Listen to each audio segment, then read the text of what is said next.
ಪರಿಪಾಠವನ್ನ ಕಾಂಗ್ರೆಸ್ ಸರ್ಕಾರ ಇಟ್ಕೊಂಡು ಬಂದಿದೆ.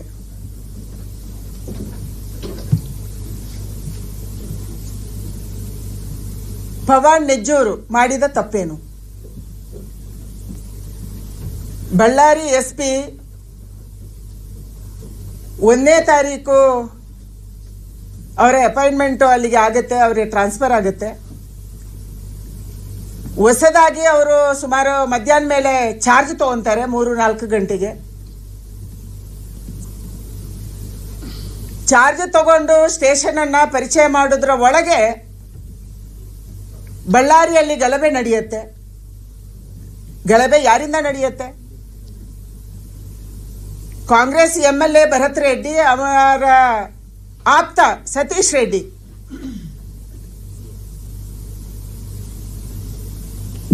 ಒಬ್ಬ ಶಾಸಕನ ಮನೆ ಮುಂದೆ ಹೋಗಿ ಕೂತ್ಕೊಂಡು, ಚೇರ್ ಮೇಲೆ ಕೂತ್ಕೊಂಡು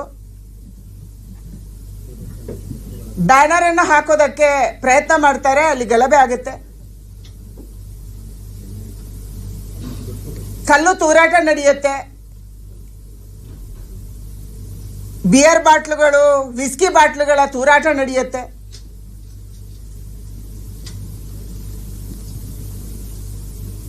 ಇನ್ನೊಬ್ಬರ ಮನೆ ಮುಂದೆ ಹೋಗಿ ಬ್ಯಾನರ್ ಹಾಕುವಂತ ಪರಿಸ್ಥಿತಿ, ಮತ್ತೆ ಅಲ್ಲಿ ಕೂತ್ಕೊಂಡು ಗುಂಡಾಗಿರಿ ಮಾಡಿ ಅಷ್ಟೊಂದು ದರ್ಪದಿಂದ ಬ್ಯಾನರ್ ಹಾಕಕ್ಕೆ ಸತೀಶ್ ರೆಡ್ಡಿ ಯಾರು? ಸತೀಶ್ ರೆಡ್ಡಿಗೂ ಕಾಂಗ್ರೆಸ್ ಸರ್ಕಾರಕ್ಕೂ ಏನು ಸಂಬಂಧ? ಭರತ್ ರೆಡ್ಡಿಗೂ ಏನು ಸಂಬಂಧ? ಸತೀಶ್ ರೆಡ್ಡಿಯ ಗನ್ಮೆನ್ ಆರಿಸಿದ ಗುಂಡಿನಿಂದ ರಾಜಶೇಖರ್ ಅಣ್ಣವರು ತೀರ್ಕೊಂತಾರೆ. ಇದಕ್ಕೆ ಹೊಣೆ ಯಾರು? ಭರತ್ ರೆಡ್ಡಿ ಅವರು ಇಷ್ಟೊಂದು ದರ್ಪ ತೋರಿಸಿ, ಇಷ್ಟೊಂದು ಅಹಂಕಾರ ತೋರಿಸಿ, ನಾನು ರಕ್ತ ಕುಡಿತೀನಿ, ರಕ್ತಪಾತ ಮಾಡ್ತೀನಿ, ಬೆಂಕಿ ಹಚ್ತೀನಿ ಈ ಮಾತು ಹೇಳಿದ್ರು ಕೂಡ ಇವತ್ತಿನ ತನಕ ಭರತ್ ರೆಡ್ಡಿ ಅವರ ಮೇಲೆ ಆಕ್ಷನ್ ಆಗಿಲ್ಲ. ಈ ರಾಜ್ಯ ಸರ್ಕಾರ ಕ್ರಮ ತಗೊಂಡಿಲ್ಲ. ಯಾಕೆ? ರಾಜ್ಯದ ಮುಖ್ಯಮಂತ್ರಿಗಳು ಹೇಳ್ತಾರೆ, ನಾನು ಭರತ್ ರೆಡ್ಡಿ ಅವರನ್ನ ಭೇಟಿ ಮಾಡಲ್ಲ, ಅವರ ಮೇಲೆ FIR ಆಗಿದೆ. ಭರತ್ ರೆಡ್ಡಿ ಅವರ ಮೇಲೆ FIR ಆಯ್ತು.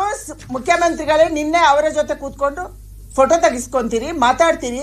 ಯಾರ ವಿರುದ್ಧ ಷಡ್ಯಂತ್ರ ಮಾಡಿದ್ರಿ?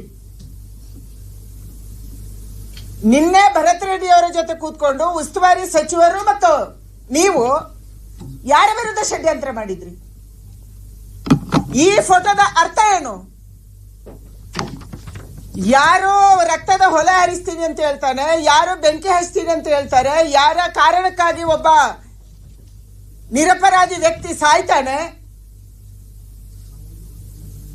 ಒಬ್ಬ SP ಸಸ್ಪೆಂಡ್ ಆಗಿ ಸುಸೈಡ್ ಮಾಡ್ಕೊಳಕ್ ಹೋಗ್ತಾನೆ, ಅಂತ ವ್ಯಕ್ತಿಯ ಜೊತೆ ನಿಮ್ಮ ಸಂಬಂಧ, ನೀವು ಅವರ ರಕ್ಷಣೆ ಮಾಡ್ತಾ ಇರುವಂತ ರೀತಿ ಇದು. ಇದು ನಿಮ್ಮ ಸರ್ಕಾರ.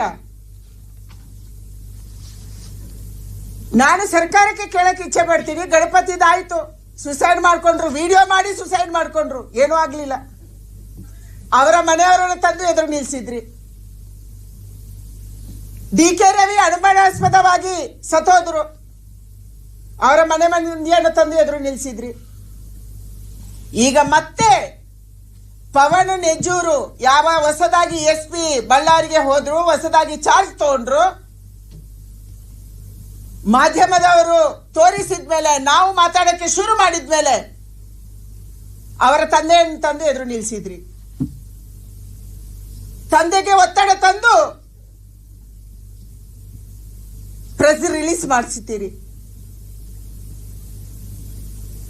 ನಾನು ಈ ಸರ್ಕಾರಕ್ಕೆ ಕೇಳಕ್ಕೆ ಇಚ್ಛೆ ಪಡುವಂಥದ್ದು, ಪವನ್ ನೆಜ್ಜೂರ್ ಅವರು ಯಾಕೆ ಆತ್ಮಹತ್ಯೆಗೆ ಪ್ರಯತ್ನ ಪಟ್ಟರು? ಪವನ್ ನೆಜ್ಜೂರ್ ಅವರನ್ನ ಕೇವಲ 2 ಗಂಟೆ ಒಳಗೆ ಚಾರ್ಜ್ ತಗೊಂಡು, ಅವರು ಇನ್ನು ಬಳ್ಳಾರಿಯ ಪರಿಚಯ ಮಾಡ್ಕೊಂಡಿಲ್ಲ, ಆಫೀಸರ್ಸ್ ಪರಿಚಯ ಮಾಡ್ಕೊಂಡಿಲ್ಲ, ಅವರನ್ನ ಸಸ್ಪೆಂಡ್ ಯಾಕೆ ಮಾಡಿದ್ರಿ? ಜಮೀರ್ ಖಾನ್ ಅವರು ಎಷ್ಟು ಬಿಡ್ಡಿಂಗ್ ಮಾಡಿದ್ರು ಬಳ್ಳಾರಿ SPಗೆ?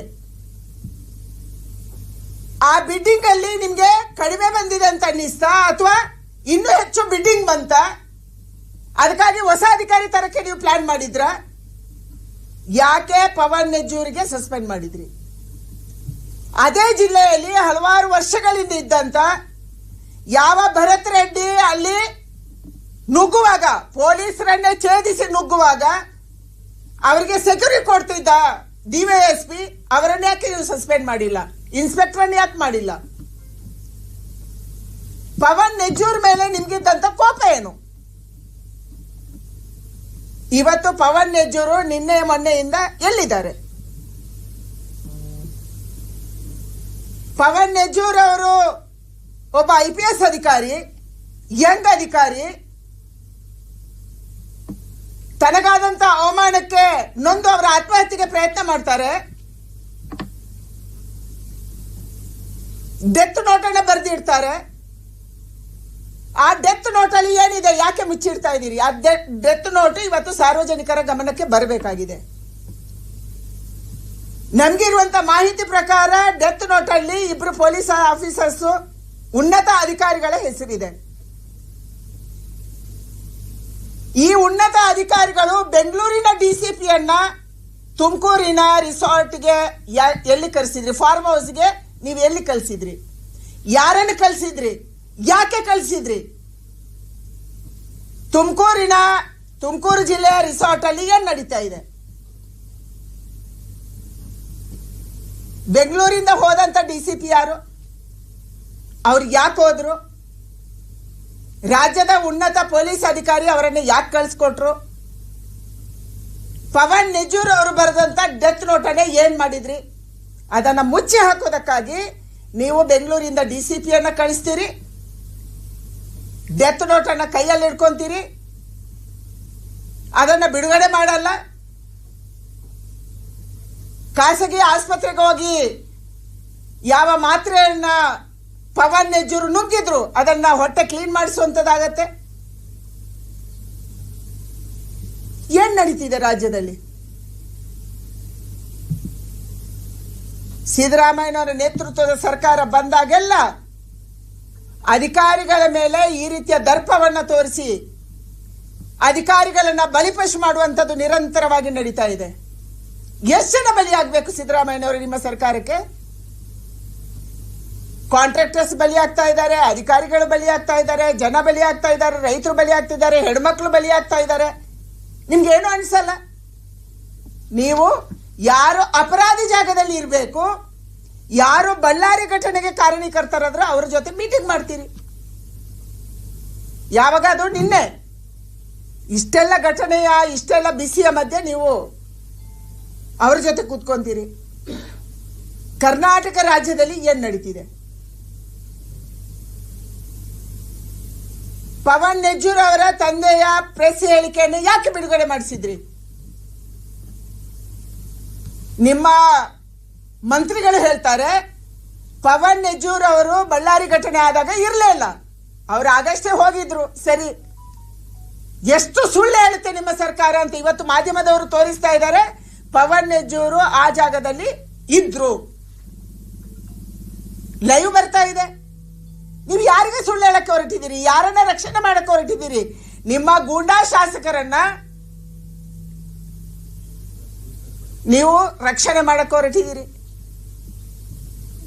ಇವತ್ತು ಪವನ್ ನೆಜ್ಜೂರ್ ಅವರಿಗೆ ನ್ಯಾಯ ಬೇಕಾಗಿದೆ. ರಾಜ್ಯದ ಪೊಲೀಸ್ ಅಧಿಕಾರಿಗಳ, ರಾಜ್ಯದ ಇತರ ಅಧಿಕಾರಿಗಳ, ರೆವೆನ್ಯೂ ಅಧಿಕಾರಿಗಳ ನೈತಿಕ ಬಲ ಕುಗ್ತಾ ಇದೆ. ಒಂದು ನಿಮ್ಮ ಬಿಡ್ಡಿಂಗ್ ಕಾರಣಕ್ಕೆ ಬೆಂಗಳೂರಲ್ಲಿ ಮನೆ ಬಾಡಿಗೆ ಪಡೆಯಕ್ಕೆ ಜನ 11 ತಿಂಗಳ ಅಗ್ರಿಮೆಂಟ್ ಮಾಡ್ಕೊಂತಾರೆ. ಕೇವಲ 11 ತಿಂಗಳು ಬೆಂಗಳೂರಲ್ಲಿ ಇರುವುದು. ಅದೇ ರೀತಿ ನಿಮ್ಮ ಅಧಿಕಾರಿಗಳ ಬಿಡ್ಡಿಂಗ್ 11 ತಿಂಗಳಿಗೆ ಬದಲಾವಣೆ ಆಗ್ತಾರೆ. ಹೊಸಬರಿ ಹೆಚ್ಚು ದುಡ್ಡು ಕೊಟ್ರೆ ಆ ಜಾಗಕ್ಕೆ ಬರ್ತಾರೆ, ಇಲ್ಲ ನೀನು ಅದಕ್ಕಿಂತ ಹೆಚ್ಚು ದುಡ್ಡು ಕೊಡಬೇಕು. ಬೆಂಗಳೂರಲ್ಲಿ ಒಂದು ರೀತಿಯ ಬಿಡ್ಡಿಂಗು, ರಾಜ್ಯದ ಇತರ ಕಡೆ ಇನ್ನೊಂದು ರೀತಿಯ ಬಿಡ್ಡಿಂಗು. ಜಮೀರ್ ಖಾನ್ ಅವರ ಬಿಡ್ಡಿಂಗ್ನ ಕಾರಣಕ್ಕಾಗಿ ಇವತ್ತು ಪವನ್ ನೆಜ್ಜೂರ್ ಅವರು ಬಲಿಯಾಗಿದೆ. ಇದು ಬಹಳ ಸ್ಪಷ್ಟ ಇದೆ. ಬಳ್ಳಾರಿಯನ್ನು ಏನ್ ಮಾಡಕ್ಕೆ ಹೊರಟಿದ್ದೀರಿ ಜಮೀರ್ ಖಾನ್ ಅವರೇ? ನೀವು ಏನ್ ಮಾಡಕ್ಕೆ ಹೊರಟಿದ್ದೀರಿ? ದಯಮಾಡಿ ಇಂಥ ಅಧಿಕಾರಿಗಳನ್ನು ಬಲಿ ಪಡುವುದನ್ನು ನೀವು ಮೊದಲು ನಿಲ್ಲಿಸಿ. ಪವನ್ ನೆಜ್ಜೂರ್ ಅವರ ಸಸ್ಪೆನ್ಷನ್ಗೆ ಸರ್ಕಾರ ಇವತ್ತು ಉತ್ತರ ಕೊಡಬೇಕು. ಪವನ್ ನೆಜ್ಜೂರ್ ಅವರ ಆತ್ಮಹತ್ಯೆಗೆ ಇವತ್ತು ಆತ್ಮಹತ್ಯೆಯ ಪ್ರಕರಣಕ್ಕೆ ಅವರ ಪ್ರಯತ್ನಕ್ಕೆ ಸರ್ಕಾರ ಉತ್ತರ ಕೊಡಬೇಕು. ಪವನ್ ನೆಜ್ಜೂರ್ ಅವರ ಡೆತ್ ನೋಟು ಅದರಲ್ಲಿ ಏನಿದೆ ಇದನ್ನ ಬಹಿರಂಗಗೊಳಿಸಬೇಕು. ಯಾವ ಅಧಿಕಾರಿಗಳು ಇದರಲ್ಲಿ ಶಾಮೀಲಾಗಿದ್ದಾರೆ, ಯಾರ ಹೆಸರನ್ನು ಅವರು ಬರೆದಿಟ್ಟಿದ್ದಾರೆ, ಇದು ಆಚೆ ಬರಬೇಕು. ನಿನ್ನೆ ಮುಖ್ಯಮಂತ್ರಿಗಳು ಭರತ್ ರೆಡ್ಡಿ ಅಂತ ಒಬ್ಬ ವ್ಯಕ್ತಿ ಜೊತೆ ಕೂತ್ಕೊಂಡು ಆ ಎಫ್ಐಆರ್ ಆಗಿದೆ ಅವನ ಮೇಲೆ, ಎಫ್ಐಆರ್ ಆದವರ ಜೊತೆ ನೀವು ಹೆಂಗ್ ಕೂತ್ಕೊಂಡ್ರಿ, ಇದಕ್ಕೆ ಉತ್ತರ ಕೊಡುವವರು ಯಾರು? ಅಪರಾಧಿಗಳ ಜೊತೆ ಕೂತ್ಕೊಂತೀರಿ, ಮತ್ತೆ ನ್ಯಾಯ ಹೆಂಗ್ ಸಿಗುತ್ತೆ? ಯಾರ ಹತ್ರ ನ್ಯಾಯ ಕೇಳಬೇಕು? ಅದಕ್ಕಾಗಿ ನಾನು ಆಗ್ರಹ ಮಾಡ್ತೀನಿ, ಈ ಎಲ್ಲ ಅಂಶಗಳು ಕೂಡ ಇವತ್ತು ಆಚೆ ಬರಬೇಕಾಗಿದೆ. ನಮ್ಮ ಪೊಲೀಸ್ ವ್ಯವಸ್ಥೆಗೆ ದೇಶದಲ್ಲಿ ಒಳ್ಳೆಯ ಹೆಸರಿದೆ. ಇದನ್ನ ಬಿಗಡಾಯಿಸುತ್ತಾ ಇರುವಂತದ್ದು ಕಾಂಗ್ರೆಸ್ ಸರ್ಕಾರ. ಭ್ರಷ್ಟಾಚಾರ ಇಲ್ಲದೆ ಟ್ರಾನ್ಸ್ಫರ್ ಆಗಲ್ಲ, ಭ್ರಷ್ಟಾಚಾರ ಇಲ್ಲದೆ ಪ್ರಮೋಷನ್ ಆಗಲ್ಲ, ಭ್ರಷ್ಟಾಚಾರ ಇಲ್ಲದೆ ಅಪಾಯಿಂಟ್ಮೆಂಟ್ ಆಗಲ್ಲ. ಈ ಹಂತಕ್ಕೆ ಇವತ್ತು ಈ ಸರ್ಕಾರವನ್ನು ನೀವು ತಗೊಂಡೋಗಿದ್ದೀರಿ. ಬೆಂಗಳೂರಲ್ಲೂ ಅದೇ ಕತೆ, ಬೆಂಗಳೂರಿನ ಆಚೆನೂ ಅದೇ ಕತೆ. ಅದನ್ನು ಸಂಗ್ರಹ ಮಾಡಕ್ಕೆ ನಮ್ಮ ಅಧಿಕಾರಿಗಳು 11 ತಿಂಗಳು ಪರದಾಡಬೇಕು, ಮತ್ತೆ ಹೊಸ ದುಡ್ಡು ಕೊಡಬೇಕು. ಇದು ಇವತ್ತು ಕರ್ನಾಟಕ ರಾಜ್ಯದ ನೀತಿ ಆಗಿದೆ. ಕಾಂಪಿಟಿಷನ್, ಉಸ್ತುವಾರಿ ಸಚಿವನಿಗೆ ಎಷ್ಟು, ಮುಖ್ಯಮಂತ್ರಿ ಮನೆಗೆ ಎಷ್ಟು, ಉಪಮುಖ್ಯಮಂತ್ರಿ ಮನೆಗೆ ಎಷ್ಟು, ಯಾವ ಮಂತ್ರಿಗಳಿಗೆ ಎಷ್ಟು, ಆಯಾ ಕಾಂಗ್ರೆಸ್ ಶಾಸಕನಿಗೆ ಎಷ್ಟು, ಇದು ಇವತ್ತು ಕರ್ನಾಟಕದಲ್ಲಿ ನಡೀತಾ ಇರುವುದು. ಜನ ಬೇಸತ್ತಿದ್ದಾರೆ, ಅಧಿಕಾರಿಗಳು ಬೇಸತ್ತಿದ್ದಾರೆ. ನಿಮ್ಮ ಅಧಿಕಾರಿಗಳನ್ನು ಒಂದಿನ ಕುಂಡ್ರಿಸಿಕೊಂಡು ಕೇಳಿ ಸಿದ್ದರಾಮಯ್ಯನವರು, ನೀವು ಯಾವತ್ತ ಅಧಿಕಾರಿಗಳ ಸಭೆ ನಡೆಸಿದ್ರಿ, ಎಲ್ಲಿ ಜಿಲ್ಲಾ ಸಭೆ ನಡೆಸಿದ್ರಿ, ಎಲ್ಲಿ ಅಧಿಕಾರಿಗಳ ಸಭೆ ನಡೆಸಿದ್ರಿ, ಕೇಳಿ ಅವರನ್ನ, ನಿಮ್ಮ ಕಷ್ಟ ಏನಪ್ಪಾ ಅಂತ ಕೇಳಿ. ಆವಾಗ ನಿಮ್ಗೆ ಉತ್ತರ ಬರುತ್ತೆ. ನಾನು ಮೊನ್ನೆ ಏರ್ಪೋರ್ಟ್ ಇಂದ ಬರುವಾಗ ಒಬ್ಬರ ಅಧಿಕಾರಿಗೆ ಫೋನ್ ಮಾಡಿದೆ, ಯಾಕೆ ಇಷ್ಟೊಂದು ಟ್ರಾಫಿಕ್ ಇರುತ್ತೆ, ಮೊದಲು ಇಷ್ಟು ಇರ್ತಾ ಇರಲಿಲ್ಲ, ಇವತ್ತು ಬ್ರಿಡ್ಜ್ ಮೇಲೆ ಕೂಡ ಟ್ರಾಫಿಕ್ ಇರುತ್ತೆ ಅಂತ ಹೇಳಿ. ಆ ಬ್ರಿಡ್ಜ್ ಮೇಲೇನು ಸಂಗ್ರಹ ಮಾಡ್ತಾರೆ ನಿಲ್ಲಿಸ್ಕೊಂಡು. ಯಾಕೆ ಅಂತ ಕೇಳಿದ್ರೆ ಅವರು ಹೇಳ್ತಾರೆ, ನಾವು ಮಂತ್ಲಿ ಪೇಮೆಂಟ್ ಮಾಡಬೇಕು, ಸಂಗ್ರಹ ಮಾಡಿಲ್ಲ ಅಂದ್ರೆ ನೀವು ಕೊಡ್ತೀರಾ ಅಂತ ನಂಗೆ ತಮಾಷೆಗೆ ಅಧಿಕಾರಿ ಕೇಳಿದ್ರು. ಇದು ಅವರ ಮಾತು, ಇದು ಅಧಿಕಾರಿಗಳ ಮಾತು. ನಾವಿಲ್ಲಿ ಕಲೆಕ್ಷನ್ ಮಾಡಿಲ್ಲ ಅಂದ್ರೆ ಪ್ರತಿ ತಿಂಗಳು ನಾವು ಎಲ್ಲಿಂದ ಕೊಡೋದು, ಪೇಮೆಂಟ್ ಎಲ್ಲಿಂದ ಮಾಡೋದು? ಇದು ನಮ್ಮ ಅಧಿಕಾರಿಗಳು ಕೇಳ್ತಾ ಇರುವಂತ ಪ್ರಶ್ನೆ. ಈ ಪ್ರಶ್ನೆಗೆ ಯಾರು ಉತ್ತರ ಕೊಡಬೇಕು? ಸಿದ್ದರಾಮಯ್ಯನವರೇ, ನಿಮ್ಮ ಮೂಗಿನ ನೇರದ ಕೆಳಗೆ ಇದು ನಡೀತಾ ಇದೆ. ಅಪರಾಧಿಗಳ ಜೊತೆ ಸೇರಿ ನೀವು ಅಪರಾಧಿ ಆಗ್ತಾ ಇದ್ದೀರಿ. ಪವನ್ ನೆಜ್ಜೂರ್ ಅವರ ಈ ಪ್ರಕರಣಕ್ಕೆ ಸರ್ಕಾರ ತಕ್ಷಣ ಉತ್ತರ ಕೊಡಬೇಕನ್ನುವಂತ ಆಗ್ರಹವನ್ನು ನಾನು ಮಾಡ್ತಾ ಇದ್ದೀನಿ. ಯಾವ ಅಧಿಕಾರಿಯ ಕಾರಣಕ್ಕಾಗಿ ಇವನಿಗೆ ಈ ಪರಿಸ್ಥಿತಿ ಬಂತು, ಇದನ್ನ ಸರ್ಕಾರ ಸ್ಪಷ್ಟ ಮಾಡಬೇಕನ್ನುವಂತ ಆಗ್ರಹವನ್ನು ನಾನು ಮಾಡ್ತಾ ಇದ್ದೀನಿ. ರೆಡ್ಡಿ ಅವರು ಬಳ್ಳಾರಿ ಬರೋವರೆಗೂ ಸರಿ ಇತ್ತು, ಅವರು ಬಂದ ಮೇಲೆ ಈ ತರ ಗಲಾಟೆಗಳು ಪರಮೇಶ್ವರ್ ಕೂಡ ಆರೋಪ ಮಾಡಿದ್ದಾರೆ, ಕಾಂಗ್ರೆಸ್ ನಾಯಕರು ಕೂಡ ಆರೋಪ ಮಾಡಿದ್ದಾರೆ. ಮೊನ್ನೆ ಗಲಾಟೆ ಮಾಡಿದವರು ಯಾರು? ರಕ್ತದ ಹೊಳೆ ಹರಿಸ್ತೀನಿ ಅನ್ನೋರು ಯಾರು? ಮನೆಗೆ ಬೆಂಕಿ ಹಚ್ತೀನಿ ಅಂತ ಹೇಳಿದವರು ಯಾರು? ಯಾರ ಪಿಸ್ತೂಲಿಂದ ಗುಂಡು ಆಚೆ ಬಂತು? ಯಾರ ಪಿಸ್ತೂಲಿನ ಕಾರಣಕ್ಕಾಗಿ ರಾಜಶೇಖರ್ ಸತ್ತೋದ್ರು? ಇದಕ್ಕೆ ಸರ್ಕಾರ ಉತ್ತರ ಕೊಡ್ಬೇಕಲ್ಲ. ಯಾರು ಗಲಾಟೆ ಮಾಡಿದ್ರು?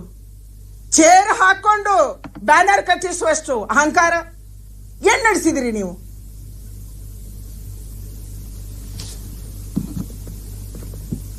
ಮೇಡಮ್, ಬಿಜೆಪಿ ಸರ್ಕಾರ ಇದ್ದಾಗ ಕಾಂಗ್ರೆಸ್ನ ಶಾಸಕರೊಬ್ಬರ ಮನೆ ಮೇಲೆ ಕೆಜೆಹಳ್ಳಿ ಡಿಜೆಹಳ್ಳಿ ಅಟ್ಯಾಕ್ ಆಯ್ತು.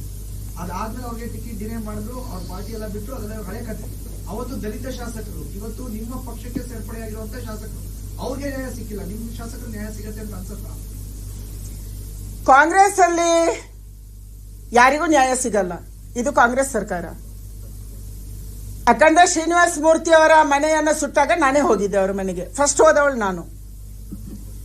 ಡಿಜೆ ಹಳ್ಳಿ, ಕೆಜೆ ಹಳ್ಳಿಯಲ್ಲಿ ಪೊಲೀಸ್ ಸ್ಟೇಷನ್ ಅನ್ನು ಸುಟ್ರು. ಕೇವಲ ಶಾಸಕರ ಮನೆ ಮಾತ್ರ ಅಲ್ಲ, ಮೊದಲು ಪೊಲೀಸ್ ಸ್ಟೇಷನ್ ಸುಟ್ರು, ಆಮೇಲೆ ಶಾಸಕರ ಮನೆ ಸುಟ್ರು. ಒಬ್ಬನೇ ಒಬ್ಬ ಕಾಂಗ್ರೆಸ್ ನಾಯಕ ಅಲ್ಲಿ ಹೋಗ್ಲಿಲ್ಲ.